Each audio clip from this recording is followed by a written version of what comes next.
हमरहू भैया बड़ा डर लगत भीतरे भीतर के हमार ना रंग निकल जा कागजबा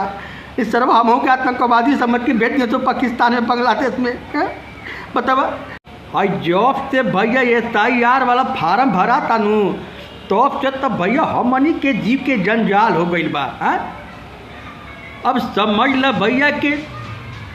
आज कोई साल पुराना खाता ब्यौरा कुछ जुटावे के पड़त बा तब जाके सफलता हासिल होई। आई टिटिमा न बा हो बता मेहरारू के नैहर के बाबू का खतवा खतौनी आधार कार्ड वोटर कार्ड घेन प्रकार के वहाँ का निवास जाति हे प्रभु हे आनंद दाता हो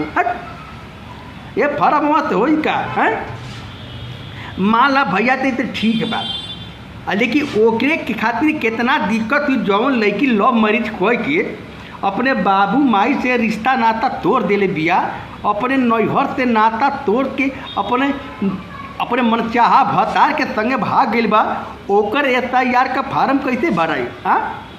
आखिर फिर नैहर जाई माई बाबू से रिश्ता जोड़ी उनका हाथ गोड़ जोड़ी तब ना अपन आधार कार्ड वोटर ID दी। कितना जुलूम भइल बा। बेचारी लड़की सोचनी इसको चला माई बाबू से मतलबे ना बा अब मन जो समझ ला भैया कि यार मिल गल संगी साथी मिल गल भतार मिल गल तो यहाँ तक पलायन हो जाए। अब उन्हन के का पता कि SIR का सारा फार्म भरा जाई कि जौने माई बाबू से लो रिश्ता नाता तोड़ के भागर रही और फिर वही माई बाबू के फिर रिश्ता नाता जोड़े के पड़ता है अपने मतलब खातिर हम के बड़ा तकलीफ होता है कुछ सोच सोच के होता ना। अब बतावा जिंदगी बीत गई भैया उम्र बीत गई भारत में रहत अब भाई SIR का फार्म आ गया तब प्रॉब्लम ना खड़ा कर दिल सो कितना सब जुटाव जाई। मान जेकर बाटे तो ओकर ठीक बा आ जेकर ना बा ओकर का होई एकर मतलब कि ओके पाकिस्तान भेजा जाई कि बांग्लादेश भेजल जाई एकदम समझ ला भैया कि जीव आजीज हो गई बा SIR से। अब पता नहीं कुल दिमाग में के बात भर देवल उन लोगों के मत बा SIR फार्म भरवावा कि बांग्लादेशी है कि रोहिंग्या है कि पाकिस्तानी है कि पाकिस्तान है कि वासी है कि प्रवासी है कि विदेशी है कि स्वदेशी है। पर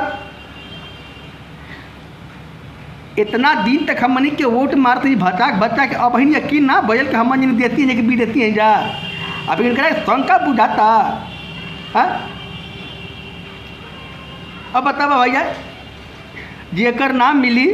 डॉक्यूमेंटवा ओकर का होई वो कहाँ जाई भैया साचो पाकिस्तान चल जाई कि बांग्लादेश जाई। हमरहू भैया बड़ा डर लगत भीतरे भीतर के हमार ना रंग निकल जा कागजबा इस तरह हम हो के आतंकवादी समझ के भेज दिए तो पाकिस्तान में बांग्लादेश में बतावा हम तो ना घर को होकब ना घाट को होकब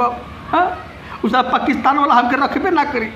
बांग्लादेश वाला ससुर हमके रखबे ना करे आई भारत सरकार हमके रखबे हम कहाँ जाइबे मध्य बड़ा आफत जिंदगी फैल भाई भैया ये पता नहीं ससुरा के समझा दिल तू न प्रधानमंत्री के मुख्यमंत्री की SIR का फार्म भरवा दो SIR का फार्म भरवा दो। अरे हमन के पिछड़ा रिकॉर्ड देखला भाई लोग हमने के शुद्ध देसी है जा